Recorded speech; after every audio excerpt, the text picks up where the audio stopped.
a Pantry Studio production. The following may contain strong language and deals with adult themes. Listener discretion is advised.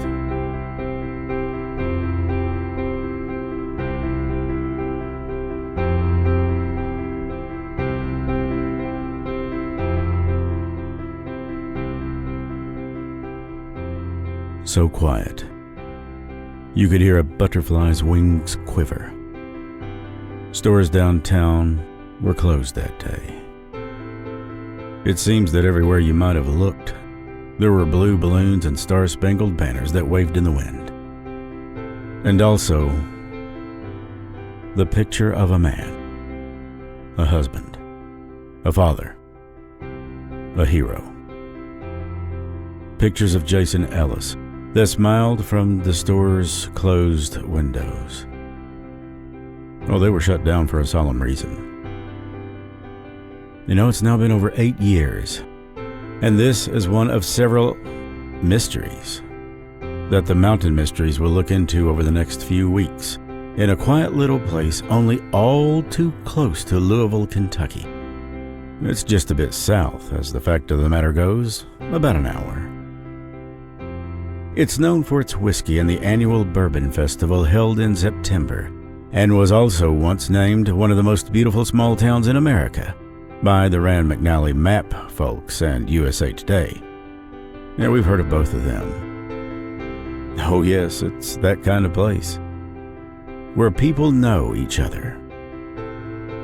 Seems the word friend is used very often, and hugs are as welcome as handshakes to those who know each other in this small Nelson County community of around 11,000, according to the 2010 census. I'd imagine it's grown since then, because it is hard to imagine anything out of sorts here. Anything treacherous or even, dare I say it, sinister?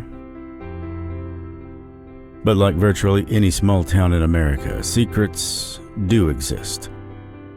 Oh. And despite the best efforts of those who would shine a light in the darkest of all places, well, sometimes those pesky little things, those secrets, simply aren't ready to come out of hiding yet. These are the Mountain Mysteries, and this is episode 15, Bardstown, the Mountain Mystery of Jason Ellis. The last to fall.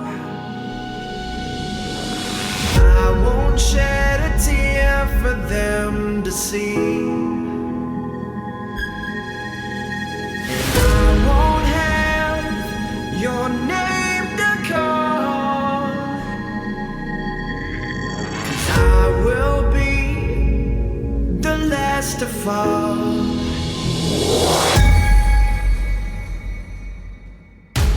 There are over 1.9 billion square acres in the United States alone, and 24% of those are mountainous.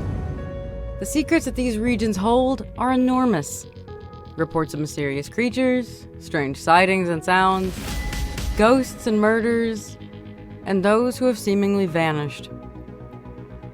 They are questions that need asking and answers worth finding. These are the Mountain Mysteries. Here's Chris Sloan.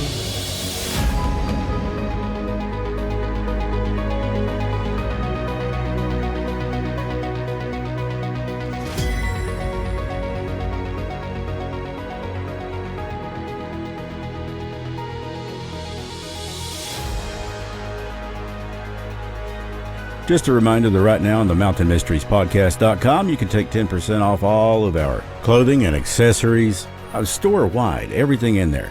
If you're a Patreon member, you can take up to 15% off. So please become a Patreon member and help support the independent creators of the Mountain Mysteries podcast.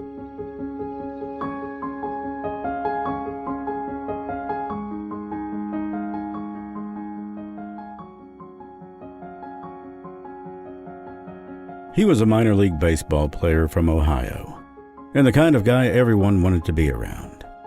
Jason Ellis had given up the game he loved so much for something he loved even more: his family. And his second dream a career in law enforcement. He was a fun-loving man with a silly streak, someone who planned barbecues and once dressed as an elf for the city's fancy Christmas party, even though no one else was in costume. On May 30th, 2013, the small Kentucky community of Bardstown fell silent and was somberly adorned for its fallen hero. He was a commander's cop and did his job with hardly any grumbles at all. His wife, Amy, had joined him on several ride-alongs and watched him laugh and talk with whomever he just pulled over. She'd often asked Jason if he knew them, but turns out that he didn't. He was good to everyone, colleagues and relatives. They all say that he was fair. They say that he was by the book. Hundreds of people lined the streets to say goodbye to Jason, a police officer who'd been murdered only 5 days before. They'd left work and brought their kids, waiting hours to salute a sea of cop cars in the miles-long procession from Parkway Baptist Church to the rural cemetery and chaplain. That would be his final resting place.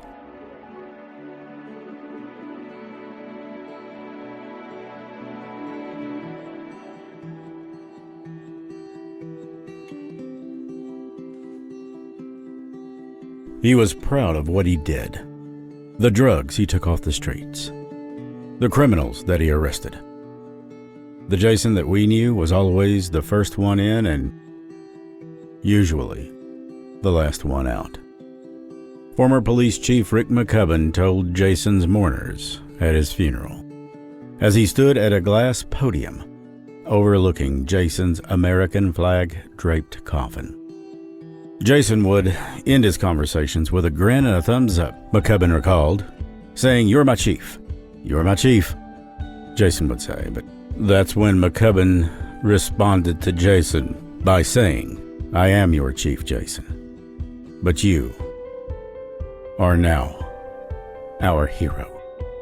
And you must know that your chief will not stand down." There wasn't an empty seat at the service, and I would imagine there was not a dry eye either. Hundreds of cops from the Commonwealth of Kentucky and beyond came to support the Bardstown Department, which was now down to 25 officers. But some Kentuckians couldn't be there. You see, they were busy. They were out chasing leads in the K-9 officer's killing. Jason, a married father of 2 boys, was shot down in an ambush on his way home from work on May 25, 2013. He was only 33 years old. His funeral was on a day that otherwise would have marked his 7th year with the Bardstown Force. He was the first in the department's history to be slain in the line of duty, a death that sent shockwaves through Bardstown, about 40 miles southeast of Louisville, and named the most beautiful small town in America only the year before. Well, someone, whoever it was, carefully plotted Jason Ellis's demise, setting tree branches on a narrow exit ramp off the Bluegrass Parkway and waiting in the bluffs above. The trap came after Jason, who worked second shift, clocked out at 2 a.m. The killer fatally blasted him with a shotgun after he got out of his cruiser to clear the debris from the road. As of 8 years now, no one's been charged in Jason Ellis's murder. Chris Phillips, Jason's mother-in-law, can't come to terms with it. There's no hint of any kind of closure nearby, and that mystery still haunts her to this day. She said that they're in a place every day that you think maybe this will be the day. That day goes by and, well, nothing. It's not a very good place to be. She added by stating that there's nothing that anyone knows. It was the perfect crime. Even as Bardstown reeled from Jason Ellis's assassination, 4 other murders would rock the charming tourist town over the next few years, and none of them have been solved as of this date. Yes, 4. 4 more. An elementary school teacher, Kathy Netherland, and her teenage daughter, Samantha, were slaughtered in their home in April of 2014. It was only days before prom. Crystal Rogers, a beautiful 35-year-old mother of 5, vanished over the 4th of July weekend in 2015. The cops identified Brooks Hook as the father of her youngest son and as a suspect, but haven't charged him in her disappearance. Simply don't have enough evidence, they said. Brooks also had a brother named Nick, who was a Bardstown police officer until he was released from his duties due to his behavior, reports said. Then there was November of 2016. As if one family tragedy was not enough, Crystal's father, Tommy Ballard, was fatally shot on his hunting land. Now, according to sources, Ballard's family believes he was targeted because of his dogged pursuit of justice for his daughter. Kentucky State Police are investigating all of these but the Rogers case, which is helmed by the Nelson County Sheriff's Office. Not a lot of details are known about people. For the Ellis and Netherland families, a lack of arrest, let alone any named suspects or motives, have left them feeling helpless and tortured by doubt. Now, according to Phillips, this keeps them up at night. He thinks about it every day, all the time, feeling like he's let him down. Phillips and Jason Ellis were very close. If this had happened to his son or daughter, Jason would have went to the ends of the earth. The kind of person that he was, he would have never, ever had letting this go. Never. Jason grew up in Batavia, Ohio, but was perfect for Bardstown.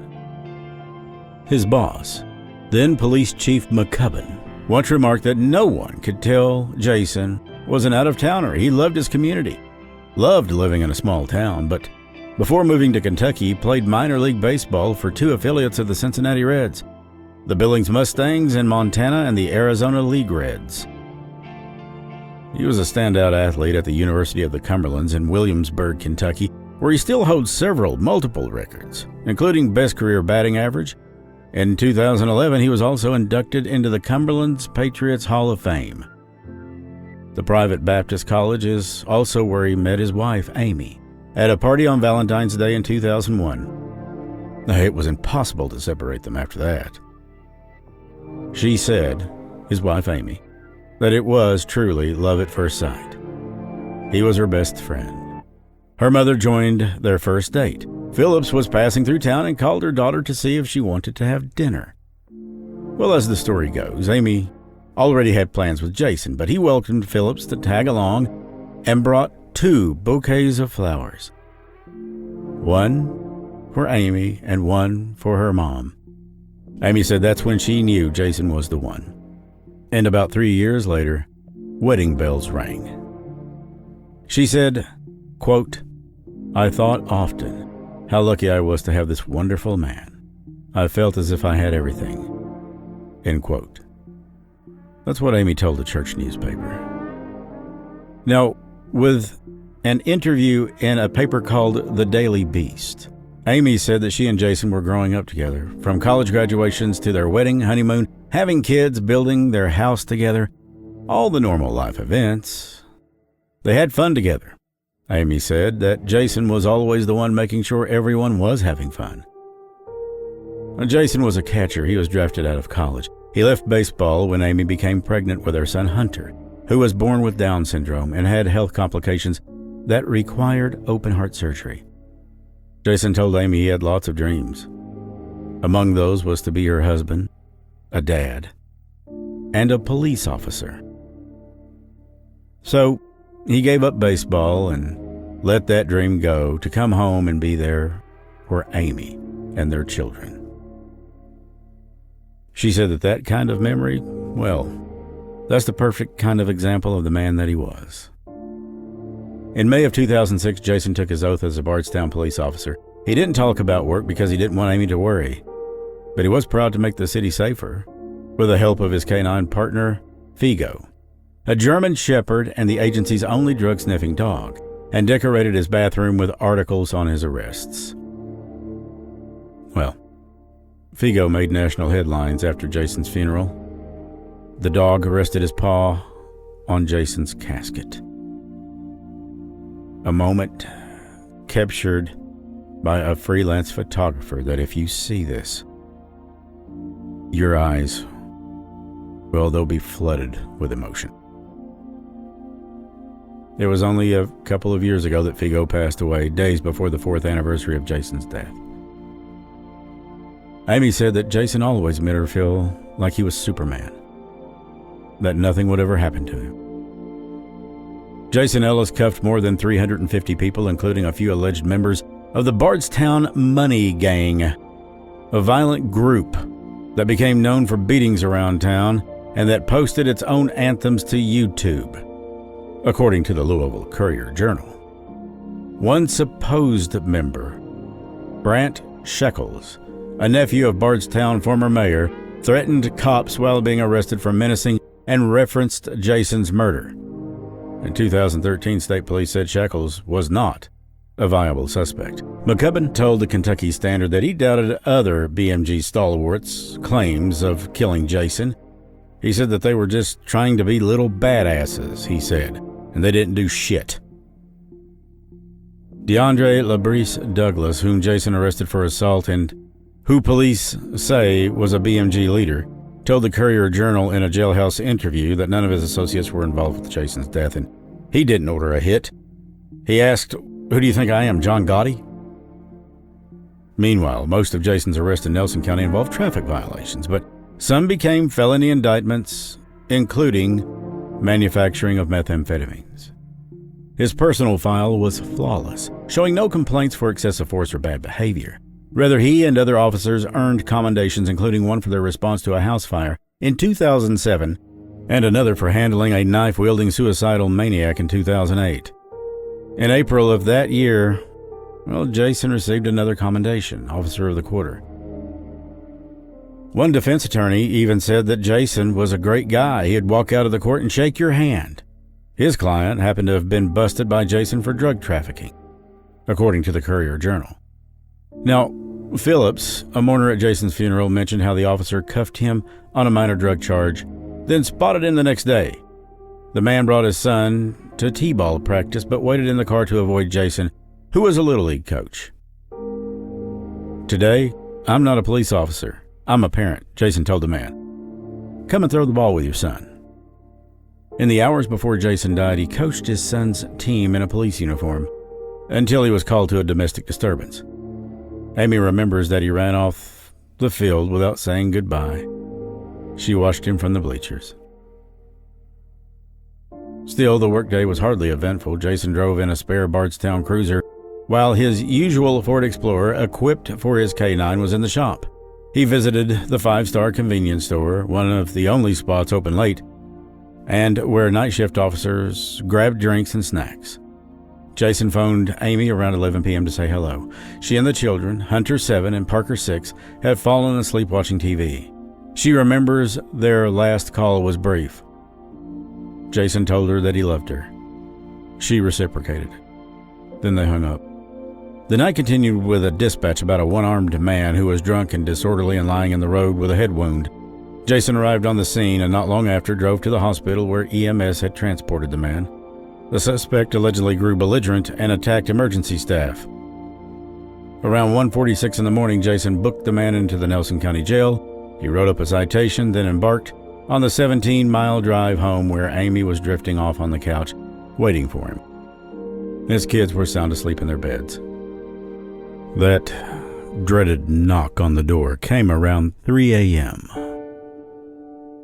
Amy got up and walked over, thinking, maybe without thought, figuring he'd lost his house keys. But when she reached the doorstep, she saw a chaplain and a police officer in tears.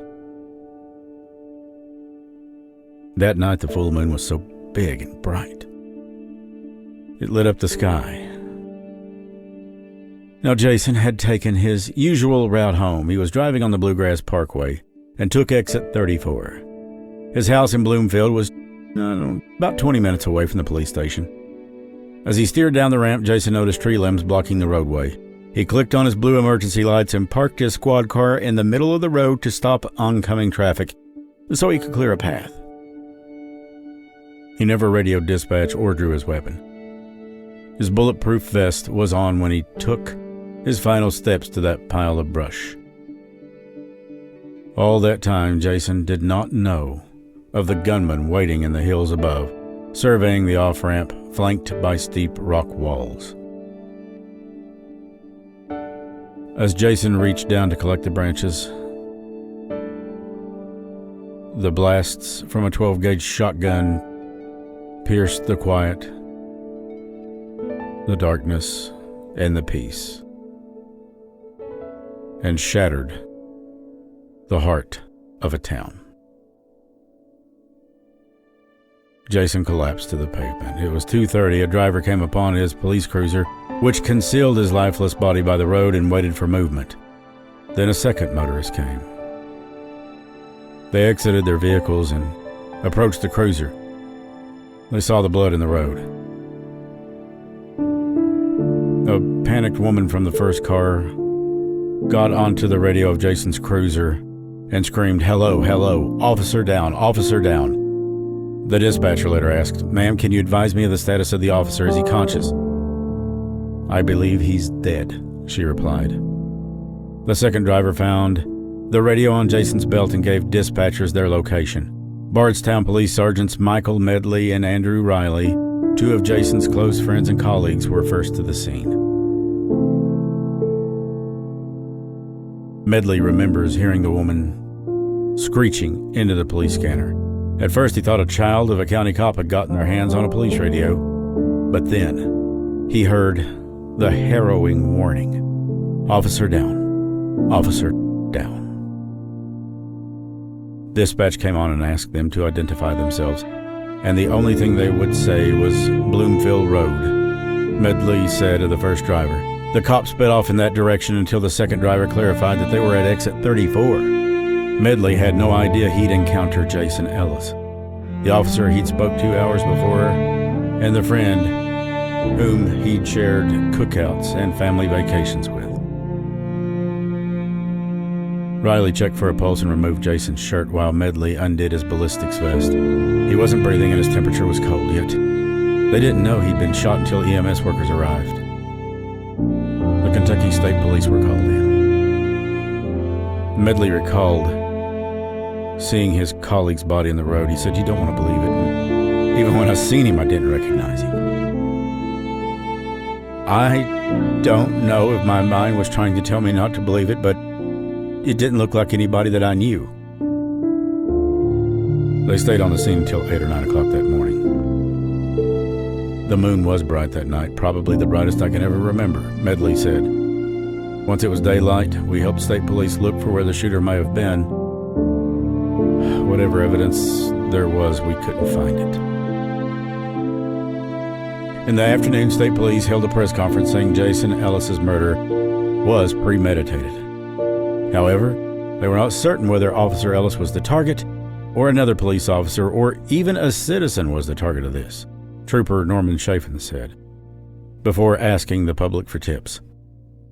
Maybe someone saw something days or a week or sometime prior to the ambush. A car parked along the exit ramp, people walking the Bluegrass Parkway.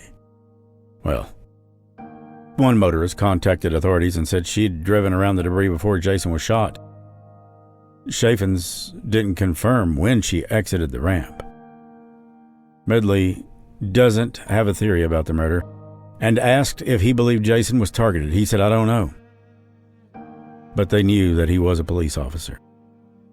"Somebody out there knows something," Medley said, and I would have to agree with that. Somebody knows something. Medley said that the only thing that he can think of is that they were just too scared to say it because they were afraid that it might happen to them. Weeks later, the Bardstown Police Department received death threats on social media and in letters and phone calls.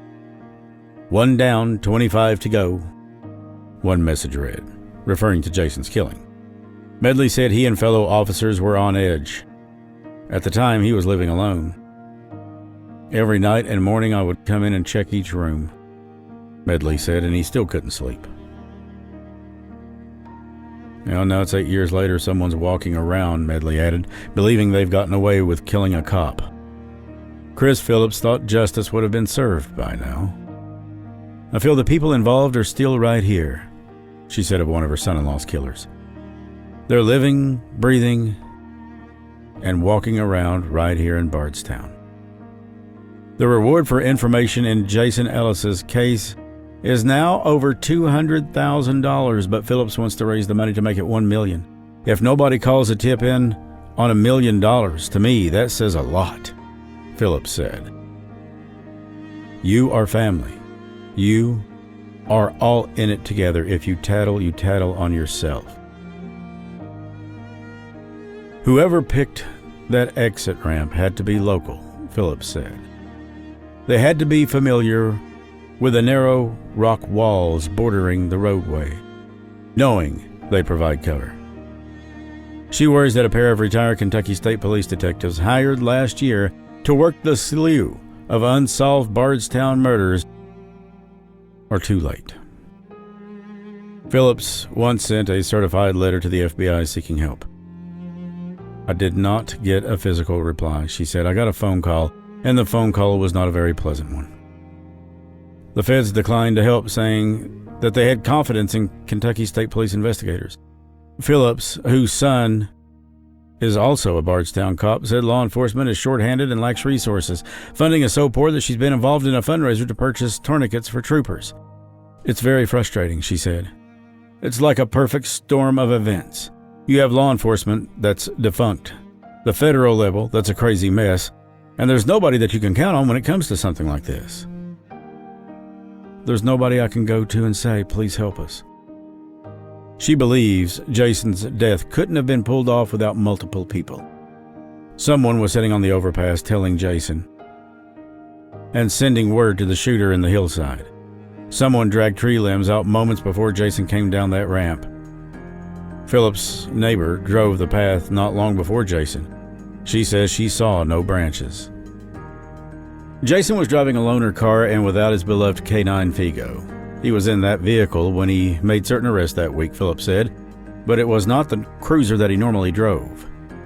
She then thought about why somebody would do this. Who would take so much time to plot the death of one small-town police officer? Well, perhaps the killer worried about Jason Ellis's future court testimony or was out for revenge for their kin. Think about it. He arrested or charged someone in your family. And maybe you lost your job, your wife left you, and you lost custody of your kids. Maybe everything just went to hell in a handcart. Phillips had that statement mulling the possibilities. That's the theory, and it makes sense. She also thought of the Cornbread Mafia, a Kentucky marijuana ring led by John Robert Johnny Boone. Well, that man was on the lam for 8 years until his arrest in 2016. They knew where this guy was hiding, and they wouldn't rat him out.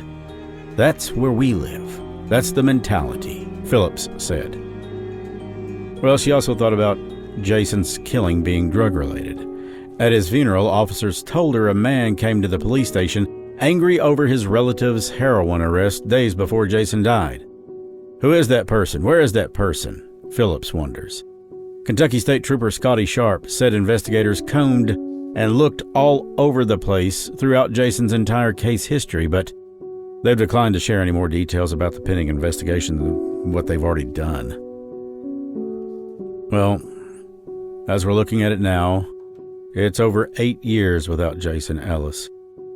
In May, as part of an annual memorial, a caravan drove from police headquarters to the Exit 34 ramp following Jason's final ride home.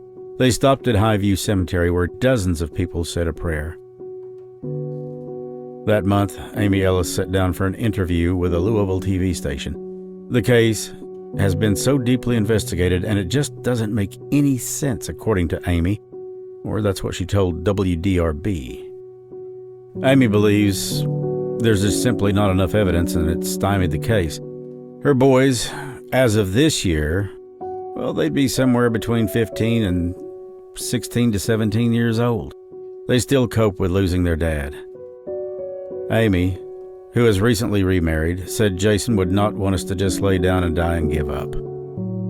She told the Daily Beast that her youngest son had begun to understand what happened to his dad. She lets the boys decide how to celebrate Jason and how they grieve. They keep photos of him around the house and his baseball memorabilia in the boys' room. They want to always remember Jason, not in big annual events, but during the more trivial parts of their lives. Her husband, Penn Brown, was an Air Force pilot based in Texas when Jason died. The newly married couple was set up by mutual friends after Amy moved to Louisville, and Brown came home to Kentucky in 2016. I'm confident that Penn and Jason would have been great friends had they known each other, Amy said, adding that Jason's family immediately loved and welcomed him.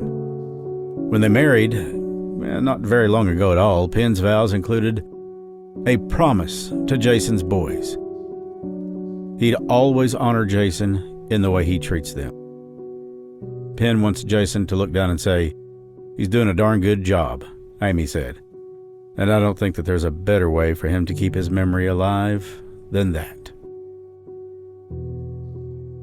The only thing that is certain is that Jason Ellis was killed that night on his way home to the family that he loved so much in Bardstown. Well, Bardstown, without a shadow of a doubt, lost a hero. But they've also lost others. 4 other victims. Some people say that all of these deaths are somehow intertwined and connected. It's entirely possible. Definitely think that the one between Crystal and her father, who died only about a year after she did, I certainly think that's connected. And for those who weren't aware, this special update from WHAS Channel 9 News. Crystal Rogers is one of 4 unsolved cases in Bardstown, Kentucky. In recent years, 5 people have been killed or went missing, forever fracturing this small town. We're taking a look back at those cases, starting with the 2008 Police Officer of the Year, Jason Ellis, who was ambushed while driving home from work.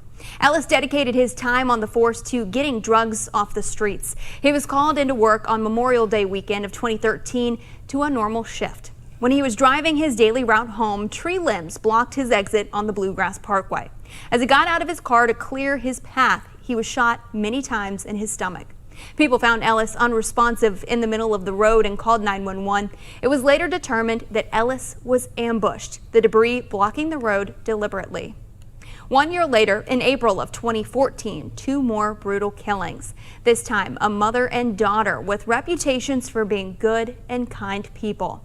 Kathy and Samantha Netherland were found dead in their home, tied up, beaten, stabbed, and shot. Kathy was an elementary school teacher in Bardstown, and Samantha was a teenager. The family had just lost their patriarch to cancer. The few clues include surveillance videos of a black car near the home. This makes 3 unsolved murders in 1 year. In July of 2015, that's when Crystal Rogers went missing. A year later, Crystal's father, Tommy Ballard, was shot and killed.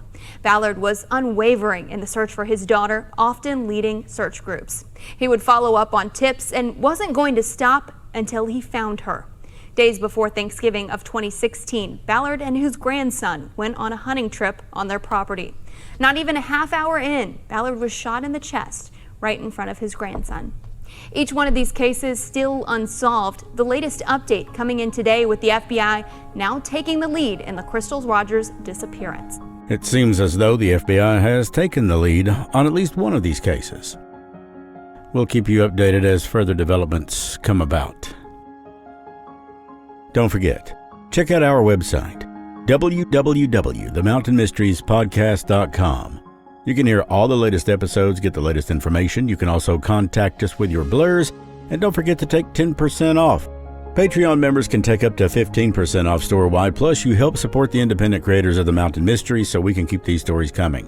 And if you've not done so already, follow us on Apple Podcast or Spotify Podcast. Practically anywhere podcasts are found, give us a 5-star rating and write us a kind review, please. Those help more than you can possibly imagine. Also, check out the Mountain Mysteries gatherings live Thursday nights at 8 p.m. Eastern Standard Time on Facebook. For the Mountain Mysteries Blurs, and the Mountain Mysteries gatherings, I'm your host, Chris Sloan. Stay mysterious. If you enjoy the Mountain Mysteries, please subscribe and give us a 5-star rating. That helps us so much. You can also help support the Mountain Mysteries by visiting our sponsors, whose links are below, or by donating at Patreon or the PayPal link shown in the notes. Patreon subscribers will receive early commercial-free episodes and more.